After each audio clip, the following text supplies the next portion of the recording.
And we should be live. I'm just gonna give it a minute until I can see that you guys are in the chat. Welcome everyone. We are live from Brixton at the moment. We're not quite yet in Stockwell. Let me know in the chat that you can hear me properly. Hi Cynthia. Hello again Caroline and Tish and everyone. If you're completely new to me, if you've just clicked on this video, if you are live with us today, you'd have to bear with us for the next 10 minutes. We're just waiting for everyone to connect. If you're watching the replay in the next few years or days or months, if you wanted to skip the next 10 minutes, you can go straight into the live walk. We've got about 10 minutes before we officially kick off. We're just waiting for everyone to connect. Hi Nikki. Hello again, Catherine. You can hear me and see me well. Perfect. Thank you, Tish. Great to hear. Most of you know the drill already, but I'm going to have to test the microphone. So what I'll do is that I'll tap the microphone 3 times, and you'd have to let me know if you've heard the tapping in your sound system. So you should have heard the tapping. Hi, Linda. Yeah, it's good to know that you kind of you guys like the pre-tour. Some people don't. I can see from the statistics actually. There's a lot of people that actually skip it when they when they watch the replay at least. I think it's probably fun to be there in the chat, but when you're watching the replay, you probably don't care about the pre-tour chat. Hi Laurie. Hi Samantha. Welcome everyone. Loud and clear, is that for the tapping? Cool, tap, tap, tap, perfect. Thank you, Cynthia. And welcome, Rosemary. There's a bit of music coming from somewhere. I hope you can't hear that too much, because I don't want to have a copyright strike. But hopefully it's not close enough for you for the microphone to pick it up too well.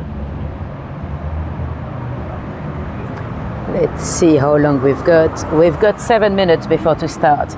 Let me give you a glimpse of the view.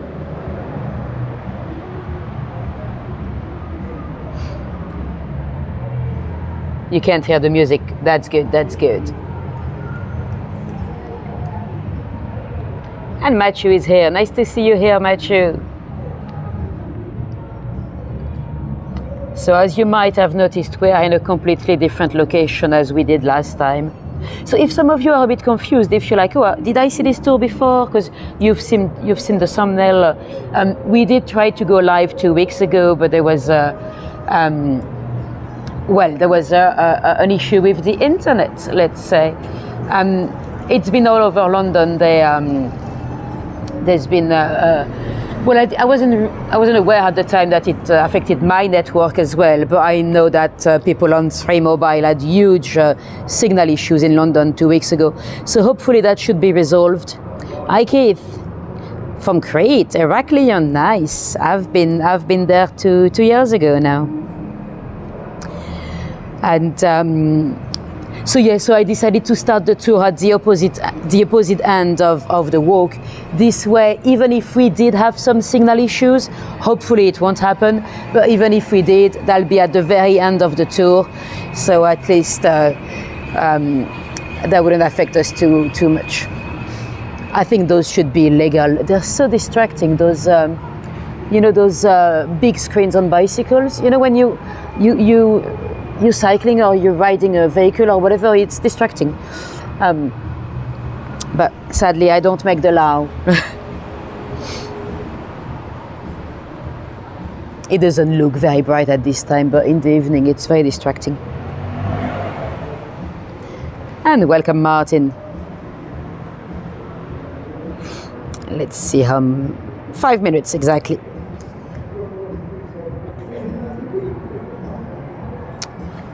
So today it is Sunday. What's the date today? Sunday the 28th of September. So if it's no longer September for you, or if it's no longer Sunday the 28th, you're probably watching a replay in the next few days or weeks. I know some people are still a bit confused with YouTube, whether they're watching the live or the replay. So if you are live, you should be able to interact with us in the chat. If you're watching the replay, you should be able to watch the chat as well. If you're watching the replay, the chat is not obvious, but it's somewhere under your screen, at least on a computer, so you can actually watch the chat replayed. Because sometimes I try to repeat everything happening in the chat when I do interact with it, but sometimes I might forget. So if you hear me say something very random and you're like, oh, where is that coming from? At least you can double check with the chat, you know. You don't have to. Some people don't want to have the chat on. You might see some interesting art display, or I don't even know if it's art or if it's a normal mannequin, but there are some interesting characters.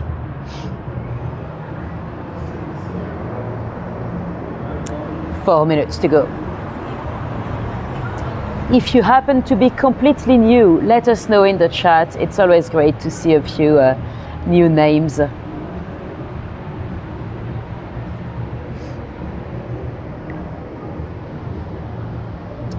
So you might have recognized the shop in front of me. We've been here before when I did a tour in Brixton.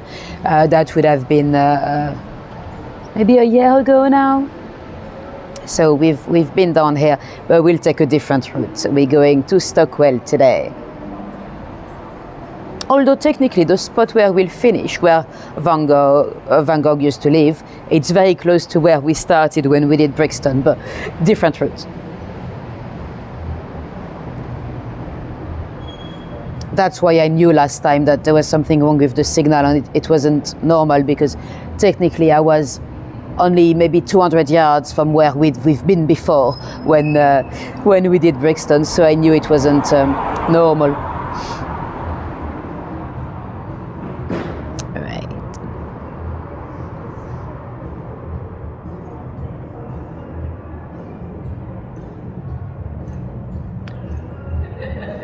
Ooh, you want to be pulled out on stage, Natasha? That's brave. You can confidently say it's not a normal mannequin. No, maybe not a normal one, but it is. it is. I mean, I don't know whether it's. I don't think it's a. I don't know whether it's a gallery or if it's a shop. There's nothing inside. It's completely empty. So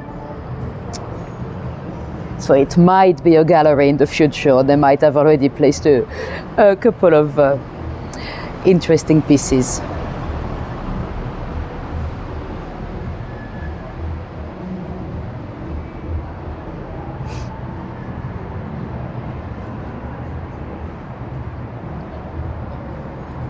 And Tariq is here. Nice to see you here, Tariq.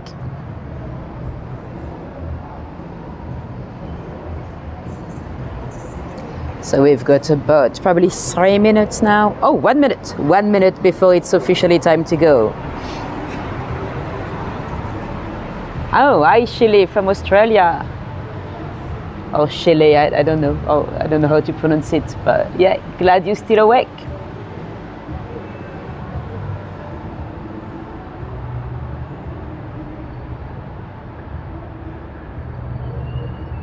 It's probably very late for you now. What time would it be?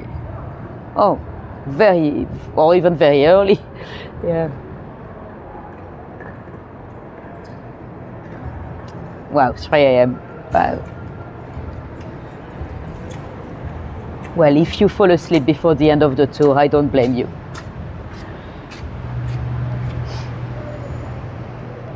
And it is officially time to start. So it is officially 6 p.m. UK time, and without further ado, let me flip this camera around and let's go. So we are here in Brixton. We're in front of the Bon Marché. That's the back of the Bon Marché department store.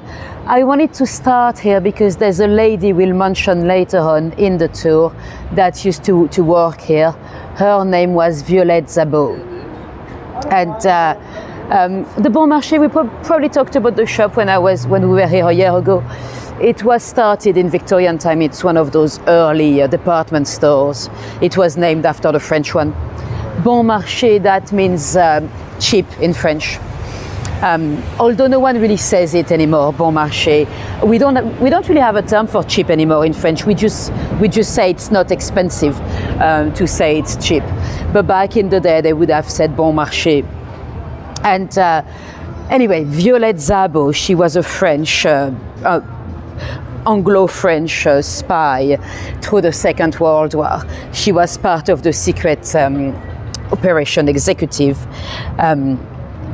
But we'll talk about that in a little while.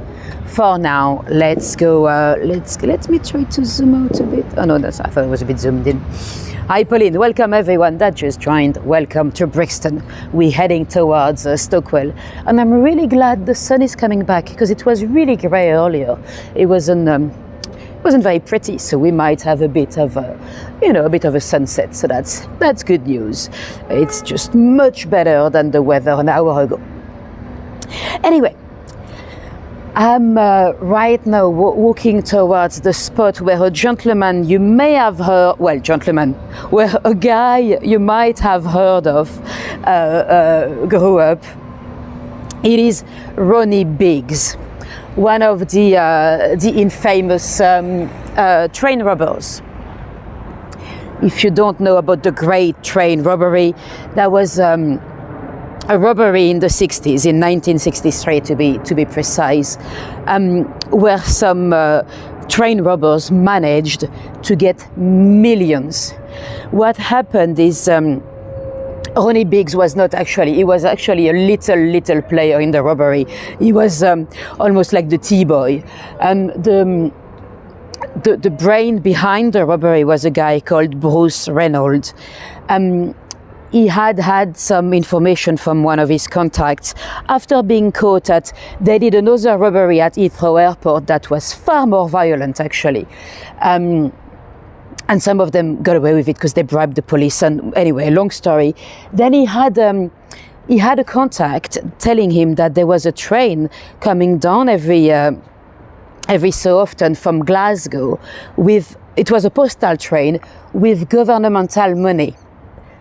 A lot of money inside. Between 1 and 6 million at the time, but today we're talking, a lot of money.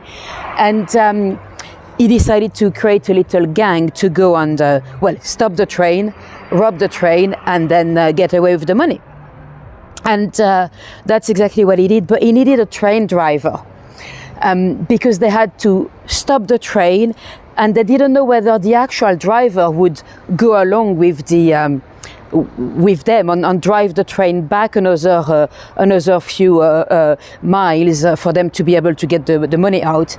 And Ronnie Biggs, he knew a train driver, so that's how he got hired by the little gang. See this long line? There must be a concert at the O2 Academy. I don't know what they're playing, but they're definitely queuing to go into the concert venue. Anyway, Ronnie was not even a very good criminal at all. He had been to Wandsworth prison before, and prison sometimes can be almost like a university of crime, That's where you meet a lot of other criminals. That's where they have all the time in the world to teach you their techniques and everything. And in prison he had met quite a few bad guys, but he was never a very talented criminal himself. He was a carpenter by job, and he was married to a lady called Charmaine. Anyway, they did the robbery. The robbery was, it worked brilliantly. For them, they got away with over 30 million pounds in 2 days' money. They had hired a little farmhouse to hide away from the authorities for a few days after the robbery itself, and then they would all dispatch with the money, and they would set the farmhouse on fire so there'll be no evidence, and then they'll go away with their lives and their money. It would have been a great plan if what happened is when they hid away those couple of days in the farmhouse, apparently they played Monopoly with real money. I mean, they got away with probably about 2 million each in today's money. But apparently they played Monopoly, and what happened is the guy they had paid to come back to set the farmhouse on fire, to burn all the evidence and the money bag from the robbery. He was paid, he took the money, and he never did the job. So when the police came, they had a lot of evidence. On the Monopoly set, they had a lot of fingerprints from all the robbers. Although some of them might try to, still today, to claim that some of the prints were planted by the police, but that's a different story. Anyway, a lot of them got caught. So did Ronnie. He was caught. He was sent to Wandsworth prison, but the judgment, I mean, most of them got 30 years in jail. 30 years. Imagine being a young man and getting 30 years. I mean, it wasn't even a violent crime. And if anything, that was the government probably kind of pushed the judge to go really harsh on them, because it was really a crime that was, almost showing two fingers at the government, because it was governmental money, and the public was almost like on the side of the bank robbers, because no one was hurt while the train driver was, but no guns or no big violence. And if anything, that showed a bad example, because we are in the 60s, we're at the time of the Beatles maybe, but maybe the craze as well, the gangs. And if you show people that you might get 30 years in jail for a non-violent robbery, well, you might as well use guns and kill all the witnesses. So anyway, it wasn't, maybe not the best move from the government, but he was sent to prison, Wandsworth, for 30 years. And of course, he was going to try to escape. Now, quick pause in the story. This is the house where David Bowie used to live when he was young as well. So very young, before he moved to Bromley. Then he went to school in Bromley, and that's where he had a fight with another student, and his eye was damaged. He had a funny eye. That's because of the fight. One of his pupils stayed diluted. Anyway, back to Ronnie. So Ronnie is sent to prison, and would you believe he managed to escape? He paid a few accomplices to come with a removal van. They were locked in 23 hours out of 24, but there was 1 hour of exercise a day, So he had the guy coming with a big removal van with some kind of an opening on the top, and another guy in a car. One day they were going to do it, but it was raining. They knew if it was raining, they wouldn't go for the hour of exercise. So they came back the next day, and there was a guy that was in a tower block next to the prison, so he could actually see the prison garden. And Ronnie had a sign whenever they were ready to go, So today it's really difficult to imagine that they would let a removal van park right next to the wall of the prison. But at the time, and the prison at the time, they didn't even have their own system to call the police for an escape. They would have to ring 999 like anyone else. So there was a lot of time wasted. But anyway, his mate parked by the wall, and they dropped over the wall a couple of rope ladders, and Ronnie and his mates just ran up and escaped. With a lot of witnesses, of course, all the prison guards ran to the rope and stuff, but it was too late. Ronnie was gone. He was taken down to a boat in London Bridge, all the way down to Antwerp, and then in Paris, where he went to see a plastic surgeon to try to make him look a bit different. Let me show you his face. Where is he? There he is. So that's Ronnie for you. And there's not much to see today, but that's where he lived, just across the street. Now it's a school, but the address was bombed. Party hat. The address was bombed through the Second World War. Let me remove Ronnie, and I'm just gonna cross over the road to show you a pub because it's a nice building. So yeah, he escaped. He ran off to Paris, and eventually his wife Charmaine and kids were able to come and meet him in Australia, where they started a life in. I think at the beginning they were in Adelaide, and that's it. He was free. But a few years later, what happened is the ringleader, Bruce Reynolds, he had also escaped. Well, he wasn't caught at the first place. He ran to Mexico. But then he had enough of being on the run. His view of money kind of changed anyway. He had come back to the UK and he got caught. So when Reynolds got caught, it was all over the press, all across the globe, including in Australia. So they had published in Australia, yes, Natasha, apparently it wasn't very good plastic surgery. Apparently he had been in huge pain, and he was meant to be the best guy in Paris, but clearly it wasn't. And he didn't look that different, to be honest. So yeah, then his picture, as well as there was another one that escaped as well. There were quite a few of them. I think there were 18 of those. There were quite a few in the gang because as the train was running, you had a lot of post office workers managing the mail inside, you know. So there were quite a few of the bank robbers. But yeah, their pictures were published again all over the press, and Ronnie had to go. So he left Australia, he left his wife, Charmaine, and the kids, and he escaped to Brazil. Now, as he's in Brazil, you might think, oh, he's living the life and stuff, but you know, at that point, he's away from his wife and kids.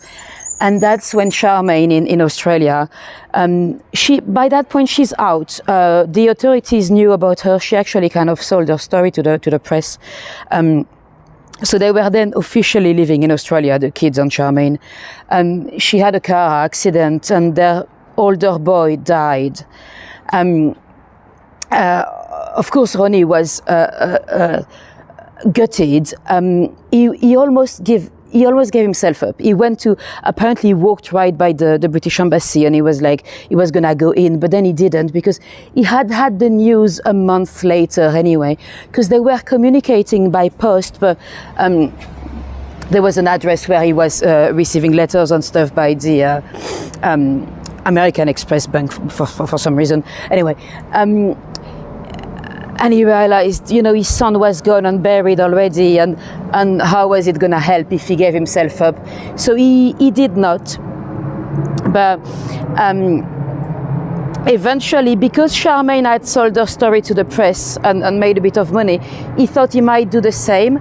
So he started to inquire with different journalists about maybe selling his story and maybe even give himself up, but sell the story first. And that didn't go down well. He got kind of screwed over. So then people knew he was in Brazil. And Scotland Yard, of course, jumped on a plane, and they rocked up in Brazil like if they could do whatever they wanted because it was a developing country and stuff. Yet there was no extradition contract with Brazil, you know. So they didn't actually want to give him to Scotland Yard. And at that point, as Ronnie is locked up in a Brazilian prison for a few weeks, his mate in prison is like, "You need to get someone pregnant." And he was like, "Oh, actually, my girlfriend." It wasn't a girlfriend. It was a stripper he had recently met. She's pregnant, so that helped him stay in the country. So little Mike was born, and because he had a child in the country, the Brazilian authorities, they didn't want to let him go. So he was now officially living in Brazil. He was not allowed to work though, So that made it a bit complicated because obviously he had a kid to raise. That's why he started to do all those photo shoots and stuff and interviews with journalists and all that, because he had to make some money, you know. And when he was in Brazil, all the money from the robbery was gone. At that point, he's not living on the proceeds of his crimes. And then, because everyone knew he was in Brazil and he was all over the press in the UK, some people tried to kidnap him. The first time it actually failed. It was a former Scots Guards, I think, that tried to take him. And then some people managed. He was taken on a boat all the way to Barbados. And then little Mike, his son with the stripper, Renata is the stripper, little Mike went on TV. He's probably 5 years old at the time, and he's like, I understand the Queen needs my daddy, but I need him more. And eventually Rony managed to get back to Brazil, and the little boy was actually spotted by a casting director, and he was put in a band, in a boys band, in a kids Brazilian boys band. So they made a lot of money with that, and then for the rest of his escape life, Rony had to find ways to make money. So he ended up giving a lot of interviews and going. He met a lot of, rock bands as well. It was very fashionable to go and see Rony Biggs in Brazil. So he was basically sticking a finger at the British authorities for years and years. And eventually, though, we're going to take a left here because there's a nice piece of street art, and then we'll come back this way. Eventually, though, as he was in his early 70s, I think, he had a stroke, a very bad one, and he was not able to talk anymore, and the medical bill in Brazil was huge. So that's how he decided to give himself up, come back to the UK. That's the lovely little piece. So this is commissioned. This is not an artist doing that illegally in the middle of the night. He had time to do whatever he wanted, but that's quite cute. Anyway, back to Rony. He decided to give himself in. He decided to sell the story to the Sun newspaper in the UK. So the Sun came with private jet, and he was arrested as he got off the plane. And you would have thought, after all these years, maybe Scotland Yard would be a bit easier on him and stuff. No, not at all. He was sent to prison. And at that point, he's very unwell. He's unable to speak. He's part of his body has been affected, I think, by the, let me cross where I can, by the stroke. And no, he was jailed anyway. He was sent straight to Belmarsh, which is one of the most secured prisons in the country. And eventually, but years after that, he got released on compassionate ground. But it was a bit of a tricky one, because basically selling his story to the Sun, he had pissed off other newspapers, especially the Mirror. So when he came back to be jailed in the UK, some newspapers like the Mirror were like, why should we do that? Why should he be cured with British taxpayers' money? He's been on the run for 30 years. Why should we pay for him now? And you know what? The Home Office was actually being hi Shin and welcome everyone that just joined. They refused little Mike to stay in the country. They were like, no, as far as we're concerned, he's Brazilian, he's not British. So Renata, that was not with Rony for many years, she had to marry Rony. So little Mike could have the right to stay in the country. And eventually he was released, and he died in a care home in Barnet, I think. So that's the fascinating story of Rony Biggs, and it started here in Stockwell. We would have known.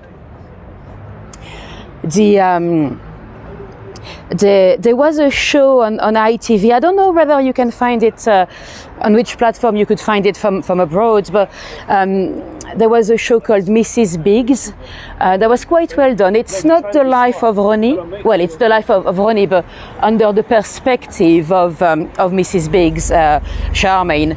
That was a very good show, and I think fairly realistic. Well, they always have to, you know, it's always a bit of a fiction at the end, but yeah, quite well done. I think it's still on ITV, iPlayer in the UK, Mrs. Biggs. Anyway, let's go into the back streets over here. Time to tell you about a completely different character. Time to tell you about Violet Szabo. Violet was a young lady that had a fascinating life.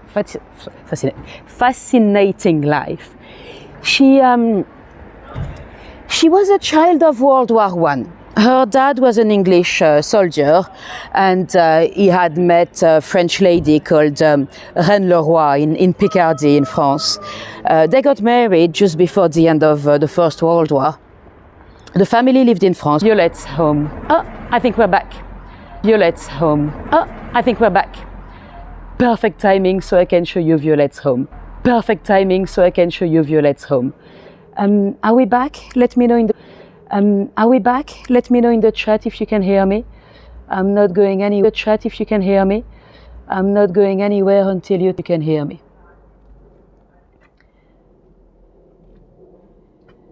According to the app, we should be back. So I'm gonna wait until I can see. Oh, although I've lost a lot of you, so maybe not. Let me know if you... Hopefully you'll be back. Hopefully you'll be back. You might be all refreshing on stuff.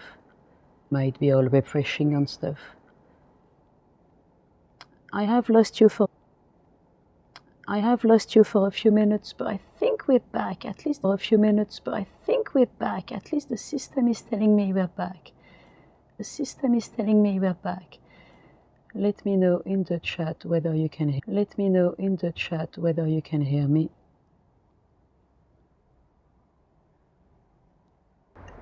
I still have nothing in the chat, but I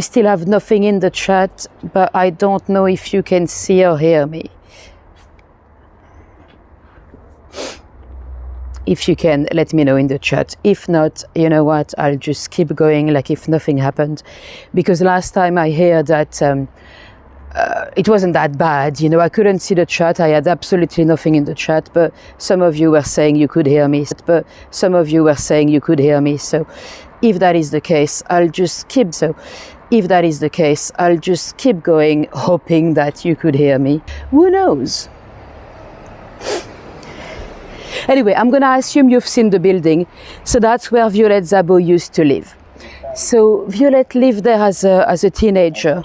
She had a very short life. She was married at 19, had a kid at 20, and that's when the beginning of the war started. And in 1940. They had an event in London. It was on Bastille Day. Some of the first soldiers to be freed from Free France, those that had escaped and joined London, you know, with the General de Gaulle and stuff, they had a parade for Bastille Day. And Violet's mum, Reine, she told Violet, go to the parade, go and have fun, and if you find a hot soldier, bring him home for a French dinner. Sure enough, Violet was particularly pretty. Sure enough, she went to the parade, and to maybe not to have a revenge, but to join the forces of the war effort. Guys, I see you're still here. I see 50 of you still here, so I'm gonna assume that you can hear me. But just so you know, I still don't have the chat.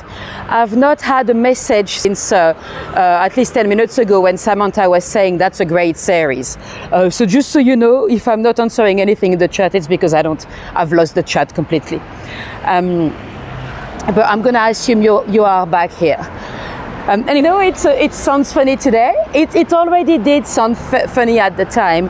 The Fannies, that was the not military, but almost. There was a group called the First Aid Nursing Yeomanry, I think. But it was funny to be called the Fannies already at the time. In the UK, Fanny is the female time around. So I'm not giving up. Right, according to the app, we are back, but again, I don't have the chat, so I have no idea. I do apologize. It's a bit of a nightmare not to know if you are here, but you know what, I'll just get on with the stories, because you might or might not be able to hear me. To kill, and she was trained on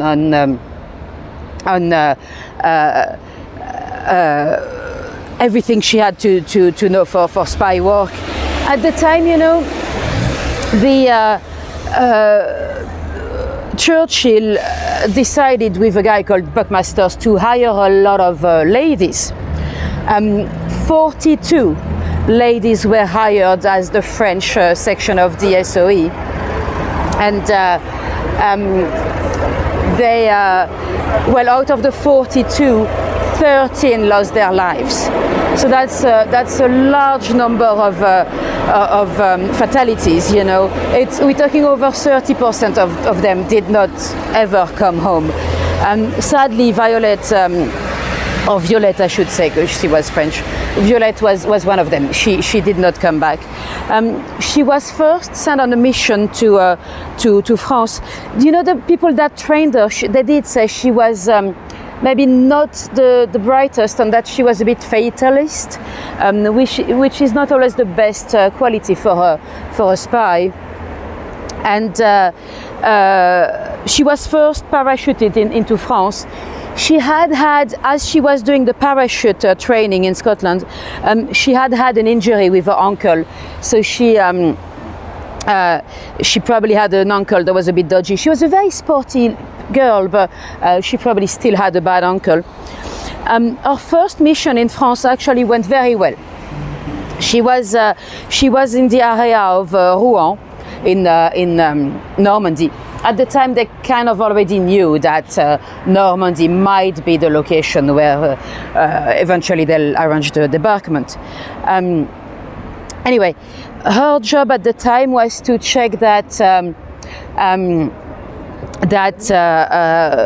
well, there was a circuit, a network of spies that had been broken down and probably completely dismantled, but her job was to check that it was the case. And sadly, it was the case. They had all been killed or arrested and stuff like that. And she did a very good job. She also did managed to find out the locations of a few warehouses or munition factories from the Germans that later on could be bombed by the Allied forces. So that was very successful. Well, successful. Most of it was successful. That's those so-called locations of munitions. That's how most of my mother's family died. There was a munition warehouse that was meant to be on the south of Rennes. So the Allied bombed, but they bombed the wrong location. They bombed the village of Bru, where my great-grandmother and my grandmother and my granddad lived, and their families were decimated. My grandmother was stuck under the gravels for 12 hours with my great-grandmother. She was traumatized for life. Every Sunday she would speak about the bombing. Anyway, I'm not saying that it's the information from Violet that led to those bombings, but it very well could have been. In terms of the dates, it's pretty much spot on. Anyway, so she came back after this mission. So she came back to London, and then she was sent again to France. She was parachuted this time into Limoges. And in Limoges, it was very quick. what happened is some of the information had not been sent back to London. The Germans were around and they were doing some road blockage. Violet, well, she was maybe not as careful as she should have been. You know, usually they try to be on a little bicycle and stuff. She traveled through to Limoges with a French guy in an old Citroën, full of munitions, full of arms and stuff. So when they were stopped by the SS, they couldn't even pretend on anything. They were full of guns and stuff, so they had to run. And the guy managed to escape, but she didn't. Violet probably hurt her uncle. The very same uncle that was injured through the parachute training, and she was captured. She was interrogated at Avenue Foch in Paris, and then she was sadly sent to Ravensbrück. We don't really know much about her last weeks. Some claim that she might have been, I cannot say the T word, but when you get interrogated and you're very mistreated, hoping that you would give names and stuff, she probably was. And in Ravensbrück, she was killed in the middle of the night, probably firing squad, and then straight to the oven.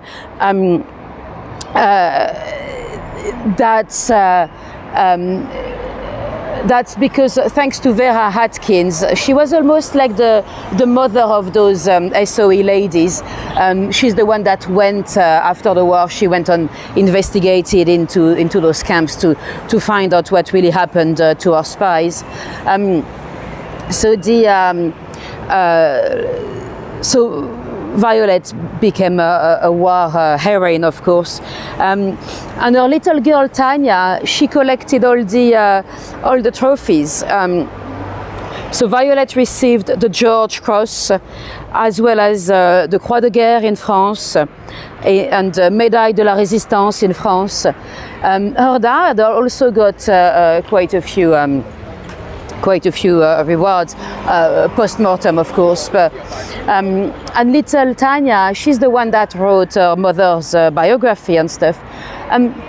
Violet is very, very well known here in London because, she was part of the SOE, but sadly, those amazing spies, they are not that well known in France. I think there's always been a bit of desire from de Gaulle and stuff to pretend that the French resistance was the French, like even when I was at school, I studied World War II. I studied a lot of World War II, but never was I taught about those fantastic SOE agents that did a lot. The resistance everywhere in France was full of those British spies. But I think de Gaulle was quite proud of himself, and he probably didn't want to admit. There's actually a monument somewhere in France in the middle of nowhere for those SOE agents. When they inaugurated the monument, the Queen Mother came all the way from London, and France, they sent an old secretary of war or someone no one knew, but yeah, I think it was it's a shame really that in France we don't know that much about those spy heroes. You might remember I talked about a few of them in my tours. We talked once in Bloomsbury about Noor Inayat Khan, another amazing female SEO agent. And when I took you to France, when I took you to Lyon, we also spoke about Virginia Hall. She was an American, but she was a fantastic agent hired by Churchill forces and stuff. Victoria, she survived, and she was one of the early ladies in the CIA and stuff. Anyway, guys, just so you know, I'm still hoping that you are here with me, but I don't have anything in the chat. So I'm gonna keep going because I'm assuming that if we were completely gone, I wouldn't have 40 of you still in the chat, but I don't have any messages. The last message I have is still Samantha saying that Mrs. Biggs was a great series. So I'll keep going, but just so you know, I can't really interact with the chat, sadly. I've not been massively impressed by Prism recently. That's why next week we're gonna be trying to do a live through YouTube. So not using any other third parties, just using YouTube to see if it got a bit better. It wasn't great. It wasn't great a couple of years ago, but you know, it is Google. They might have improved themselves. Now, we are now by Stockwell station, which was the site of a tragedy in 2005. This young man, Jean Charles de Menezes, was killed by the police inside of the station. I'll tell you how that happened. If you go back to the summer of 2005, we are 2 weeks after the attacks of 7/11. I'm not going to tell you too much about the attacks themselves because, you know, the T word, the acts of terrors, it's the type of stuff YouTube doesn't really like. You know, the AI is kind of... well, it's the type of terms that can get you demonetized on YouTube. But anyway, I'm sure some of you might remember the act of terrors of 7/7. For the ones that don't know, it was 4 suicide bombers that killed 52 people in the underground on a bus in London. And the next week, there were 4 others that tried to replicate that with their little homemade bombs and stuff. But they did not actually detonate. So those 4 wannabe suicide bombers were on the run. One of them had been identified, or at least they believed they had a suspect, because on one of the rucksacks that did not detonate, they found a gym card. And the gym card belonged to a guy that they believe was their man. His name was Hussein Osman. So they were after him. And they had actually started a surveillance on a building in Tulse Hill in South London. It wasn't a single apartment, it was a building with a few apartments inside. The police was outside in a van, and what happened, it's very sad, but one of the police officers had to go and relieve himself, and as he did that, he saw a young man coming out of the block of flats. So he radioed and he said, potential suspect out of the flat. So the police started a surveillance following the man. He went to the end of the street. We might be back. Well, according to the app, we are back. So I'm just gonna give it a minute. Now, I have no idea if you can hear me, but because the numbers are quite down, maybe not. And then you've got the armed police as well, and the armed police was told to go in, and they said, don't let him get on the train. And then they said apparently a code red. As far as the armed police was concerned, they believed they would only be dispatched if the suspect had been positively ID'd. So they ran down the underground. The police jumped over the fence, you know, the barriers, and they ran down the underground. They were face to face with the man and a lot of witnesses, and the police shot him dead. Now, that was a terrible mistake. Jean Charles was a young electrician from Brazil. He had nothing to do with any act.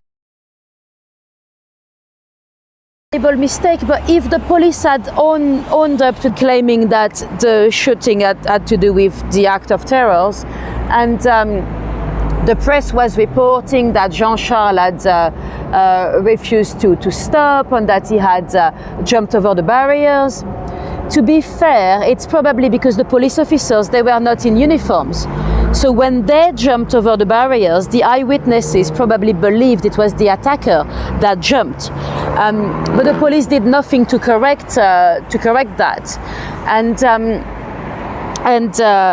eventually there's a young journalist that had a friend in the police. He exposed everything. He exposed that the IPCC investigation in the police, that they were completely aware already that they had killed an innocent, and they were trying to cover their tracks, you know. So it was a terrible mistake. But the thing is, the police didn't really own up to it straight away, which infuriated a lot of people, and as you can imagine, the families as well. The police officers individually, though, were never charged. It was sadly a bad communication. And obviously, I don't want to blame the police too much. You know, it was a time when they were under so much pressure. You know, if indeed it had been the attacker, and if they didn't stop him, they could have been able to detonate and kill a lot of people, sadly. So, you know, it was a time when the police was under such pressure. Only 2 weeks after 7/7. A terrible mistake, but yeah, tragic story. Now, I don't know if I should try to cross over. I think the signal looks a little bit better on this side of the road, but no, you know what, if I don't cross now, I'm not gonna be able to cross later on. Hopefully you can hear me. I still have absolutely nothing in the chat, so I still have absolutely no idea whether you can hear me or not. But I can see that a few of you have come back, so you may be able to hear me. Now, we're not gonna go down that way, although maybe we should. The signal might be better.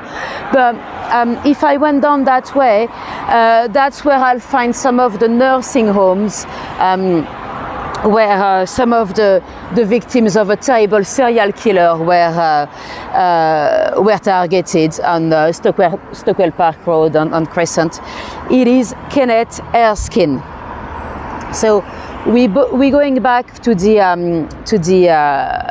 80s, 1986 to be precise. The police did not realize straight away that they had a serial killer at large. The first victim was not even in Stockwell. She was in Wandros, a lady called Nancy. I think she was 77 years of age, but she had started to suffer from some kind of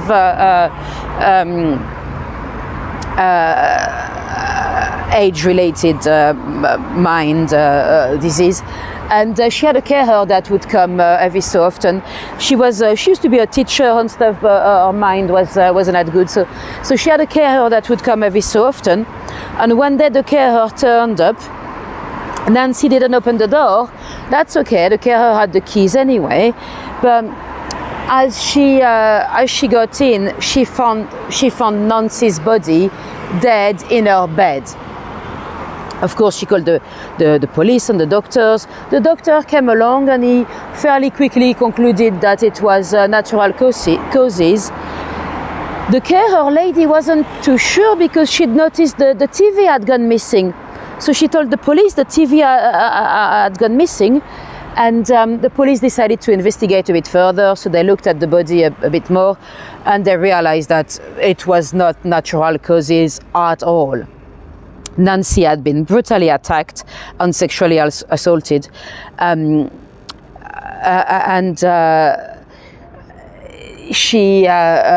they did find one piece of pubic hair in the bed that seemed to be Afro-Caribbean, but that was it.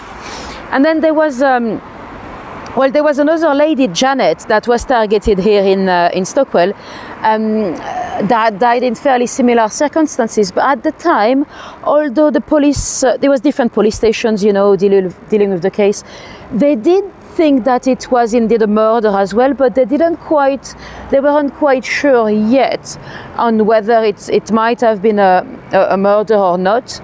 And the same murderer. They knew it was a murder, but they didn't know whether it was the same killer. And eventually there was another one in Clapham, Frederick, and then another one, Grace Johnson around here. She actually survived. So they were But by that point, the police knew that they had a serial killer on the loose.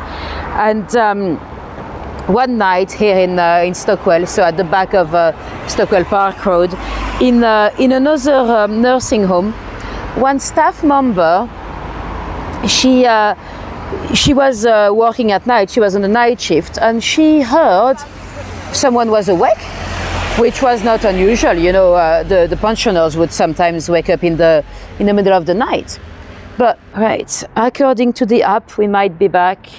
Sorry, I've lost you again. I still have no idea whether you're here, but I think you guys are here because otherwise I wouldn't have so many of you still you are, unless you're just chatting away, hoping I'll come back. But hopefully you're here. Apologies, I don't know exactly when it cut, but basically that two old men, both of them were war veterans. They had been killed. And one of them had been sexually assaulted as well. So the killer did not discriminate. He would sexually assault anyone, or any gender at least. And eventually, so the police didn't have much, but they had one pubic hair, and they had a couple of palm print. Not the fingers quite, but the full palm. At the time, though, the fingerprint departments and stuff, they were not as well organized as they are today, you know, digitally and stuff. So it took a while for them to identify the palm. Eventually, though, they find him. They had a name, Kenneth Erskine. And they couldn't really apprehend him because they didn't really have an address. He was a petty criminal. He was a robber, but he was living in squats around here on Brixton, so they couldn't locate him. They did find a few witnesses though that would talk about his behavior. I think one of the most shocking witness, it was a hairstylist that recognized his. I'll show his picture actually. They recognized this picture in the press, and they said, "Oh yeah, he came to the hair salon. He wanted me to bleach his hair, but he did not only want her to bleach his hair. He wanted his pubic hairs to be bleached as well." And the hairstylist said, "No, that's not something I can do." And he said, "Okay, do my hair then."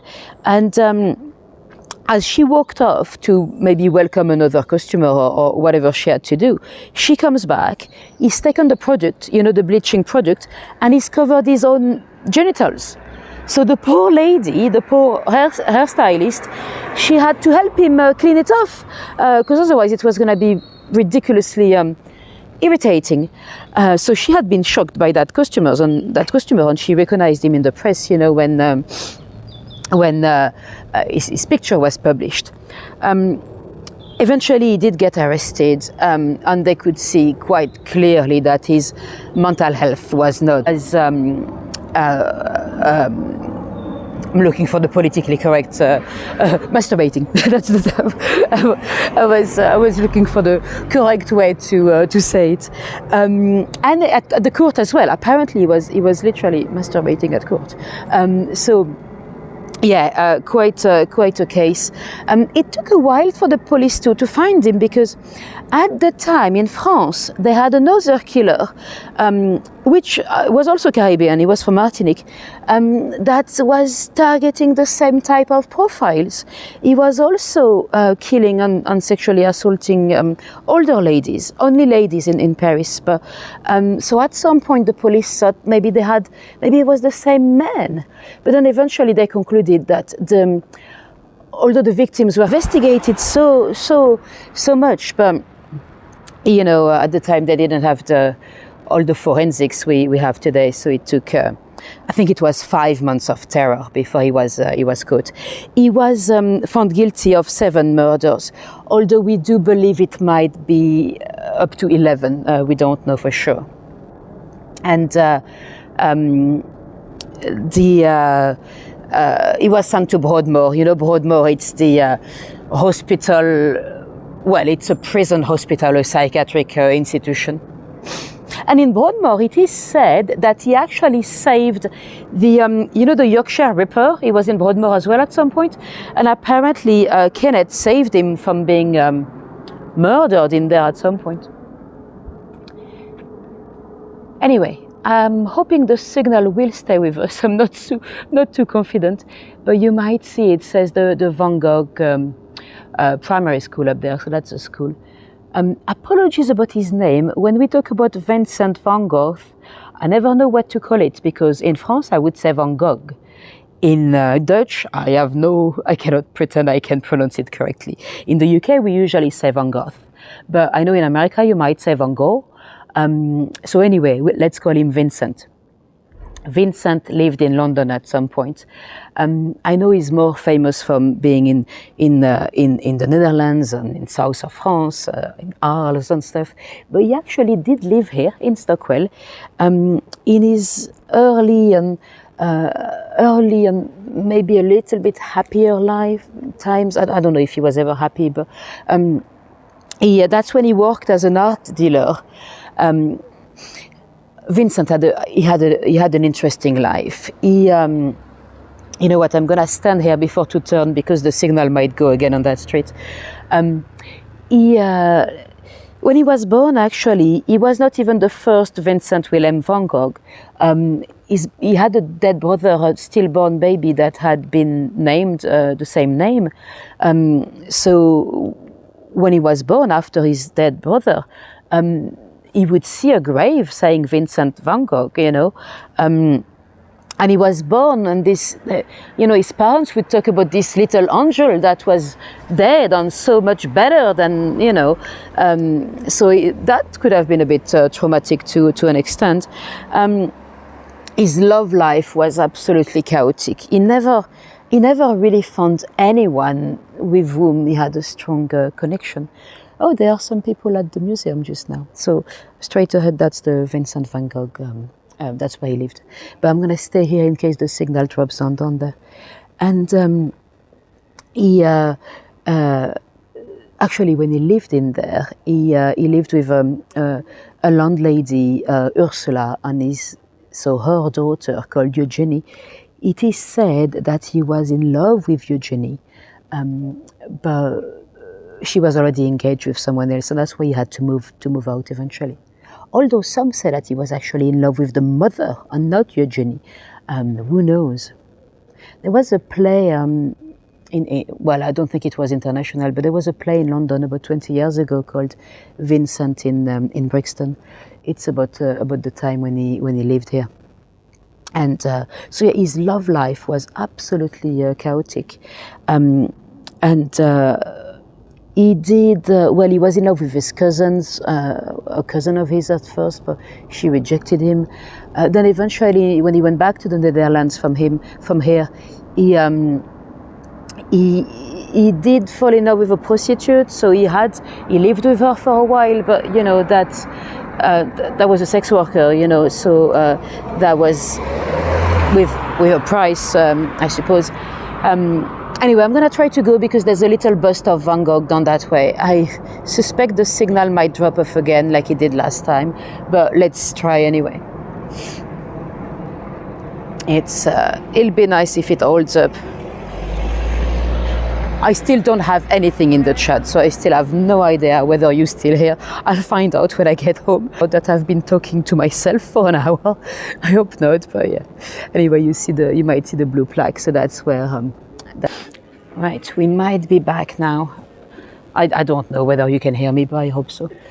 So this is the little street here called Van Gogh Walk, and there's a little bust of him. Now his life is fascinating because for two young men that he had befriended. Well, he had befriended only one of them. Really. Well, he had befriended only one of them really, but. He never really made a strong connection with anyone in his life. And when he met Gaston, I think, was the one that was a bit older and that was friend with him. René had the reputation of being violent and always carry a gun. Did René actually carry a gun? Did René actually shoot him by accident? And was Van Gogh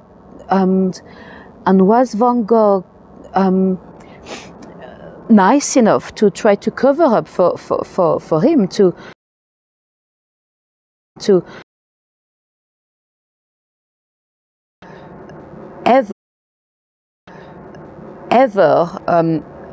Gaston was his friend.